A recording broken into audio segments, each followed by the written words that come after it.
جہاز کو 11 منٹ لگتے ہیں، لیکن انہوں نے یہ فاصلہ صرف 3 ہی منٹوں میں کور کر لیا تھا۔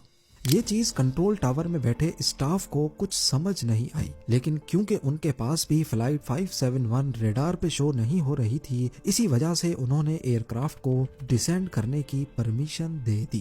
پر ان کو اس بات کا بالکل بھی اندازہ نہیں تھا کہ اصل میں کو پائلٹ نے جہاز کی جو لوکیشن کیلکولیٹ کی تھی وہ غلط تھی۔ پائلٹ سمجھ رہا تھا کہ وہ کوریکو کے اوپر ہے، لیکن اصل میں وہ اس وقت پلینچون پاس کراس کر رہے تھے۔ ایک بہت بڑی تباہی فلائٹ 571 کا انتظار کر رہی تھی۔ کنٹرول ٹاور سے پرمیشن ملتے ہی پائلٹ نے رائٹ ٹرن کیا اور جہاز کی ہائٹ بھی کم کرنا شروع کر دی۔ شروع میں ان کو خطرناک ٹربولنس کا سامنا کرنا پڑا، لیکن جب انہوں نے سفید بادلوں کی لیئر کو کراس کیا تو کیا دیکھتے ہیں کہ ان کے سامنے ایک بہت بڑا پہاڑ کھڑا ہے۔ جی ہاں، اس پوائنٹ پہ پائلٹ کو اندازہ ہوا کہ اصل میں وہ ابھی تک اینڈیز میں ہی موجود ہے۔ پائلٹ نے دوبارہ الٹیٹیوڈ گین کرنے کے لیے پوری جان لگا لی۔ پلین کی نوز اب آسمان کی طرف ہو چکی تھی، لیکن افسوس کہ شاید یہ چیز تھوڑا پہلے کر لی جاتی۔ فلائٹ 571 کی ٹیل پہاڑ کی چوٹی سے ٹکرائی اور جہاز سے الگ ہو گئی۔ اس وقت یہ پہاڑ پوری طرح برف سے ڈھکا ہوا تھا۔ بنا ٹیل اور ونگز کے فلائٹ 571 کا فیوزلاج برف میں سلائڈ کرتا سیدھا نیچے کی طرف آیا اور اس پوائنٹ پر آ کر رک گیا۔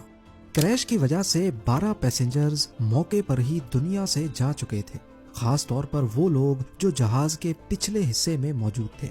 معجزاتی طور پہ پلین کے فیوزلاج میں 33 پیسنجرز کی جان تو بچ گئی، لیکن ان کو کافی چوٹیں لگی تھی۔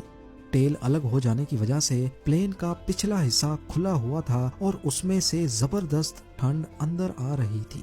یہ اس وقت 11,500 فٹ کی اونچائی پر اینڈیز میں پھنس چکے تھے، جہاں کا ٹیمپریچر -30 ڈگری سیلسیس تھا۔ باہر نکلتے ساتھ ہی جہاں تک ان کی نظر جا رہی تھی، برف سے ڈھکے پہاڑ ہی نظر آ رہے تھے۔ سب سے پہلے انہوں نے اپنے ساتھیوں کی باڈیز کو برف میں دفنا دیا۔ ادھر پلین کریش کی خبر نے چیلین اتھارٹیز کو الرٹ کر دیا تھا، پر ان کو یہ معلوم نہیں تھا کہ وہ اصل میں ارجنٹینا میں ہی کریش ہوئے تھے۔ بنا ٹائم ضائع کیے انہوں نے سرچ آپریشن اسٹارٹ کیا، جس میں 4 ایئر پلینز نے حصہ لیا تھا۔ صبح سے لے کر شام تک سسپیکٹڈ ایریا کو سرچ کرنے کے دوران ان کو نہ ہی کوئی پلین نظر آیا اور نہ ہی کوئی ملبہ۔ یہ ایک بہت ہی مشکل سرچ آپریشن تھا، کیونکہ نیچے سارے پہاڑ برف کی وجہ سے لائٹ کو ریفلیکٹ کر رہے تھے۔ اس سرچ آپریشن میں یوروگوائے اور ارجنٹینا نے بھی حصہ لیا